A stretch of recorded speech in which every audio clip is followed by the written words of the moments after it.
அஸ்ஸலாமு அலைக்கும். Welcome to our channel வஹீஸ் ரெசிபீஸில் இன்றைக்கி நம்ம என்ன பார்க்க போகிறோம்னு பார்த்தீங்கன்னா, பாவக்காய் வச்சு சிப்ஸு செய்கிறது இப்படி தான் பார்க்க போகிறோம். வாங்க வீடியோக்குள்ளே போகலாம். அதுக்கு மீடியம் சைஸ் பாவக்காய் ஒரு 1/4 கிலோ அளவுக்கு இந்த பாவக்காய் ஒன்று எடுத்திருக்கேன். கடலை மாவு 3 டேபிள் ஸ்பூன், அரிசி மாவு 2 டேபிள் ஸ்பூன், கார்ன்ஃப்ளவர் மாவு 2 டேபிள் ஸ்பூன் எடுத்து வச்சுருக்கேன். மிளகாப்பொடி, மஞ்சப்பொடி இதெல்லாம் எடுத்து வச்சுருக்கேன். பாவக்காயை இந்த மாதிரி ரவுண்டாக கட் பண்ணிவிட்டு உள்ளே இருக்க அந்த சீட்ஸ் மாதிரி வெள்ளையாக விதமாக இருக்கணும், அதெல்லாம் எடுத்துகிட்டு பாவக்காயை கழுவிட்டு தான் நம்ம ஃபஸ்ட்டு கட் பண்ணணும். ஃபஸ்ட்டு கொஞ்சம் உப்பு போட்டு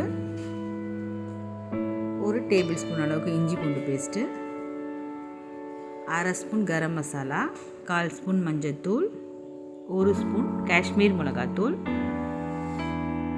நம்ம எடுத்து வச்சுருந்த 2 ஸ்பூன் கடலை மாவு, அரிசி மாவு, சோள மாவு எல்லா மாவையும் போட்டுட்டு, இது நம்ம ஈவினிங் டீயோட ஸ்நாக்ஸாகவும் வச்சு சாப்பிட்லாம். சாம்பார் சாதம், தயிர் சாதத்து கூட தொட்டு சாப்பிட்டாலும் நல்ல டேஸ்ட்டாக இருக்கும். பாவக்காய் கசக்குன்னு சொல்லி சாப்பிடாத பிள்ளைங்களுக்கு இந்த மாதிரி பொரிச்சு கொடுத்தீங்கன்னா நல்லா கசப்பே இருக்காது, சுத்தமாக நல்லாயிருக்கும் சாப்பிட்றதுக்கு. எல்லாத்தையும் ஃபஸ்ட்டு பரட்டி விட்டுட்டு கொஞ்சமாக தண்ணி தெளித்து பரட்டணும். ஏன்னா பாவக்காய் கூட உப்பு சேரும்போது கொஞ்சம் தண்ணி விடும் இல்லையா, அதனால் கொஞ்சமாக தண்ணி தெளித்து பரட்டணும்.